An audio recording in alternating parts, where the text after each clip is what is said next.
continue with my same topic. Today I am going to teach you the past perfect continuous tense.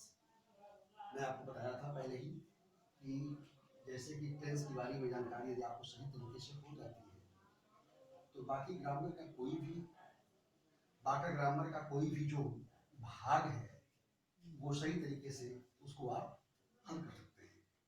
तो सबसे पहले पढ़ाने से पहले मैं आपको एक चीज बताने का शुरू में ही मैं प्रयास करता हूँ कि पहले हम किसी भी टेंस की पहचान सही तरीके से जान जाएंगे, तो पहचान जानेंगे तभी कुछ सही तरीके से उस प्रश्न को, उस वाक्य को हम हल करने का हम प्रयास करेंगे। तो पास्ट कंटीन्यूअस टेंस की पहचान कैसे होती है? पास्ट मींस होता है परिवर्तनीय भूतकाल, परफेक्ट फॉर्म होता है फॉर्म कंटीन्यूअस है अपूर्ण, माने ऐसा काल जिसका कार्य बीते हुए समय में पूर्ण भी है और अपूर्ण भी है। यह तीन प्रकार के कार्यों को एक साथ समाहित करते हुए वह करने का प्रयास करता है। इसकी पहचान करने के लिए जैसे था कि रहा, ठीक है, 2 घंटे से काम दिया हुआ होता है, समय दिया हुआ होता है। हमने आपको इस प्रेजेंट परफेक्ट टेंस में मैंने बताने का प्रयास किया था कि इसमें जो है उसमें रहा है, रही है, इसमें रहा था, रही थी, रहे थे, आगे आता है, जिनके आधार पर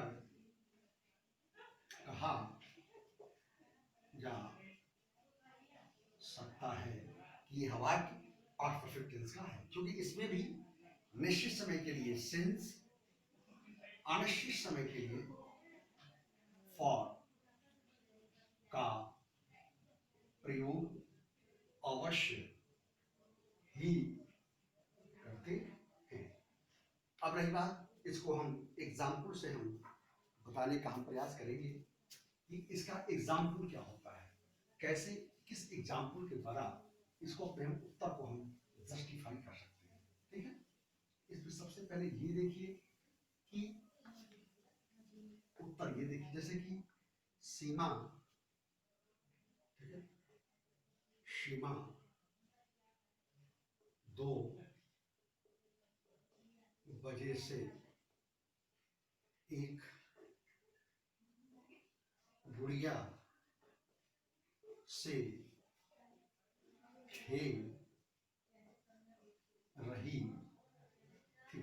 इसमें वे हम सारी क्रियाओं का प्रयोग करते हैं, चाहे कर्ता हो एक वचन का हो और चाहे कर्ता हो बहुवचन का हो। Subject as you assume that it belongs to the singular number, either it belongs to the plural number. For the both types of subjects only had been, ठीक है, helping verb would be used.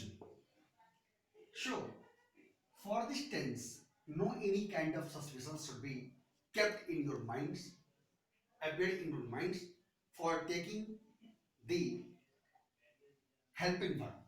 हमने आपको बताया कि एक वचन हो चाहे बहुवचन हो, सबके लिए हैड बीन सहायक क्रिया का प्रयोग करते हैं।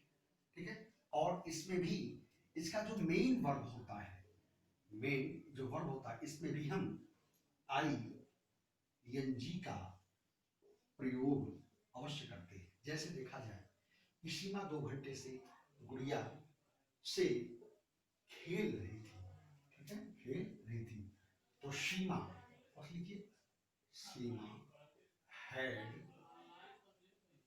been playing with the doll since 2 o'clock. देखिए, सीमा had been playing with the dolls since 2 o'clock. दूसरा बहुवचन की बात आती है, वे 4 घंटे से स्कूल जा रहे थे। वे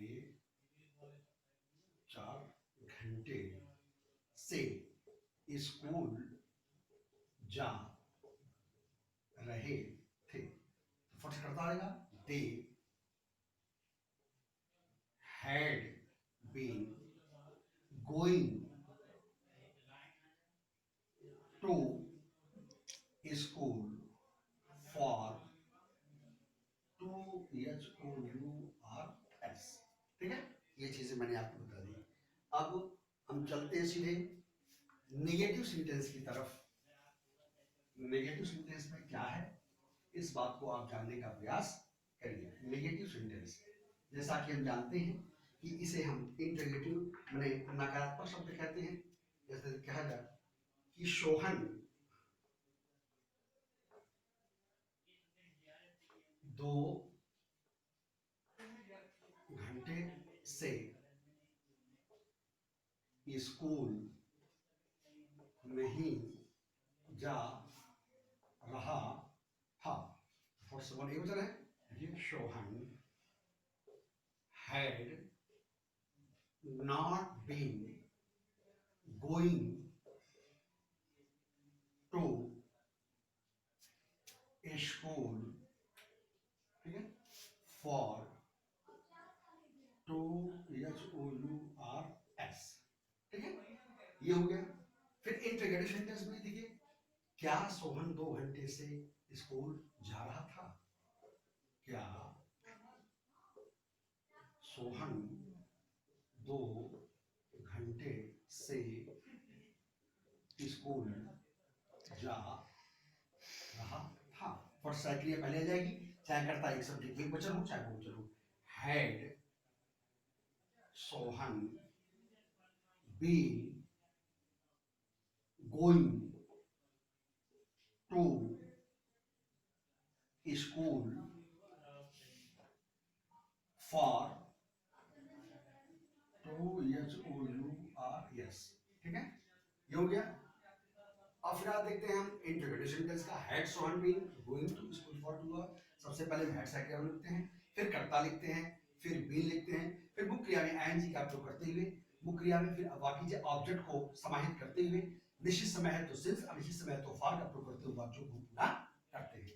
अब बात आती है आपके इंटरोगेटिव नेगेटिव की। नेगेटिव, ठीक है, इसे हिंदी में प्रश्नवाचक नकारात्मक वाक्य के नाम से जानते हैं। और से जैसे कि सोहन क्या 2 घंटे से स्कूल जा रहा था? नहीं, क्या सोहन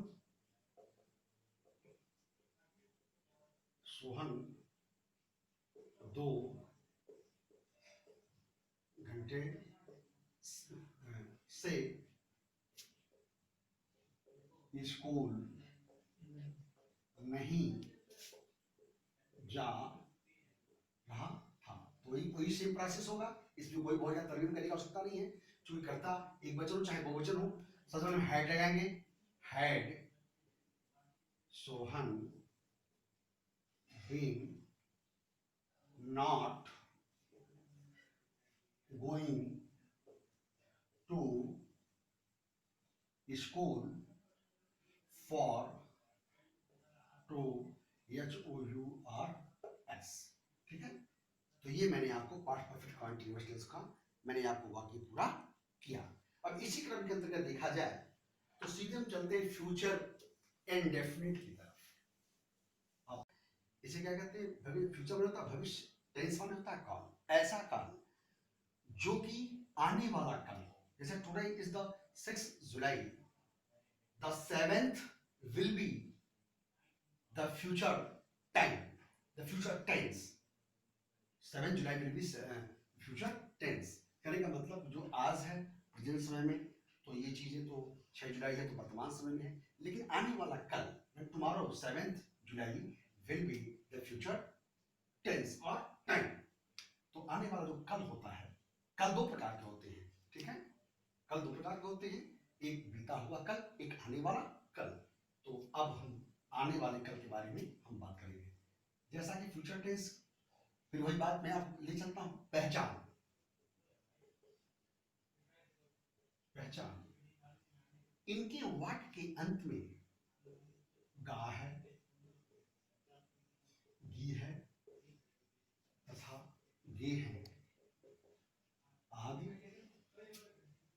आता है, जिनके आधार, इनके वाक्य अंत, मैंने पहले बताया आपको कि गा है, गी है, गे है आदि आता है, जिनके आधार पर ये हम पहचान लेते हैं कि यह वाक्य क्या है, ये फ्यूचर टेंस का है। फ्यूचर टेंस का या फ्यूचर इंडेफिनिट टेंस, ठीक है। INDEFINIT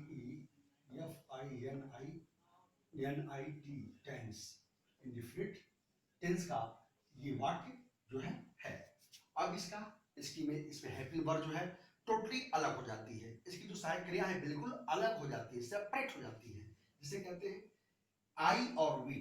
आई और वी के साथ शैल, सहायक क्रिया का प्रयोग करते हैं और शेष बाकी कर्ता के साथ विल, सहायक क्रिया का प्रयोग करते हैं।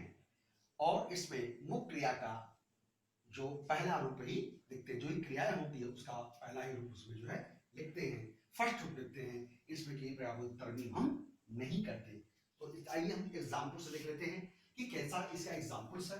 उस एग्जाम्पल को देखते हुए अब हम उसको बताने का हम प्रयास इसमें कर रहे हैं। एग्जाम्पल मुख्य रूप से देखा जाए तो कितने आसान चीजों में देखने का प्रयास करूंगा। जैसे कहा जाए कि मैं कल स्कूल जाऊंगा, मैं कल स्कूल जाऊंगा, इसका फर्स्ट हो जाएगा I shall go to school, TO tomorrow, MORRO, I shall go to school tomorrow. वह कल एक पत्र लिखेगा, वह एक कल पत्र लिखेगा। पढ़ने के लिए he, अब वहां पर यहां शैल का प्रयोग हुआ, यहां विल का प्रयोग हुआ। he will write a letter tomorrow, TOMO, हो गया। he will write a letter tomorrow। अब चलते हैं इंटरोगेटिव सेंटेंस के अंतर्गत। देखा जाए कि सोहन स्कूल नहीं जाएगा, सोहन स्कूल नहीं जाएगा। और से कार्य Sohan, Sohan will not go to school, ठीक है। School, Sohan will not go to school, Sohan school नहीं जाएगा, ठीक है। अब आते हैं बात, सीधे चलते हैं इंट्रोगेटिव सेंटेंस की तरफ। इंट्रोगेटिव सेंटेंस के बारे में क्या होता है इंट्रोगेटिव, INTROGATIVE सेंटेंस, ठीक है। प्रश्नवाचक वाक्य, प्रश्नवाचक वाक्य। इसका भी वही तरीका है जैसे कर्तानुसार सहायक क्रिया है, उसको सबसे पहले लिख देते हैं, फिर कर्ता लिखते हैं, फिर सहायक क्रिया का मुख्य क्रिया का मेन वर्ब पहला रूप लिखते हुए बाकी चीजों को ऑब्जेक्ट का प्रयोग करते हुए, कर्म का प्रयोग करते हुए हम वाक्य को हम पूरा करते हैं। जैसे क्या रीता कल स्कूल जाएगी, क्या रीता कल स्कूल जाएगी। और चला जाएगा will Rita go to school tomorrow, ठीक है। ये हो गया इंटरप्रेटिव इंट्रोगेटिव नेगेटिव लिख लीजिए, INTERROGATIVE,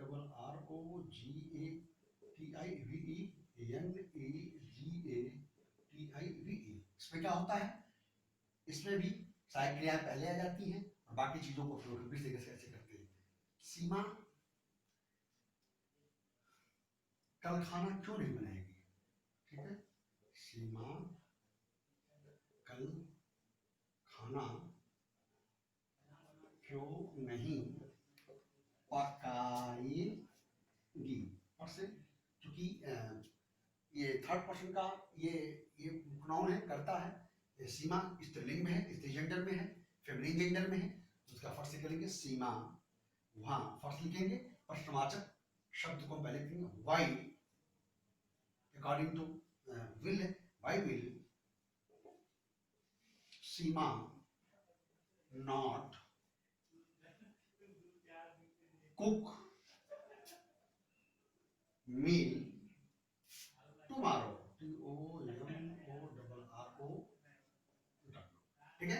तो आज मैंने यह देख लीजिए, चूंकि वाई पहले लगाएंगे, फिर विल लगाएंगे, फिर सीमा का सब्जेक्ट कर्ता करेंगे, प्रयोग करेंगे, फिर नॉट लिखेंगे, फिर कुक कहलाते हुए, मील माने भोजन होता, कुक माने पकाना होता, टुमारो माने आने वाला कल, तो why will Seema not cook meal tomorrow, Seema कल भोजन क्यों नहीं पकाएगी, ऐसा कहेंगे।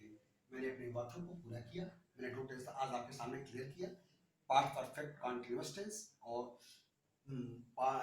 प्रेजेंट इंडेफिनिट टेंस, इसमें कहीं भी किसी बच्चे को दिक्कत होगी तो हमसे थोड़ा बच्चों स्लिप ऑफ टंग हो जा रहा है कहीं कहीं बीच में, मैं बताने की प्रयास करूँ बच्चों को। इसके पहले मैंने आपको पास्ट परफेक्ट कॉन्टिन्यूअस टेंस पढ़ा दिया, फिर आज उसके बाद से मैं आपको फ्यूचर मैंने प्रेजेंट फ्यूचर इंडेफिनिट टेंस मैंने आपको जो है बताया है, और फिर कल आपको हम दूसरा फ्यूचर कॉन्टिन्यूअस टेंस बताएंगे, फ्यूचर से संबंधित जो भी टेंस को बताएंगे, पढ़ाने का प्रयास करेंगे। इसमें कहीं भी कोई भी चीज़ आपको दिक्कत होगी तो कृपया मुझसे पूछने का प्रयास करें, और धन्यवाद।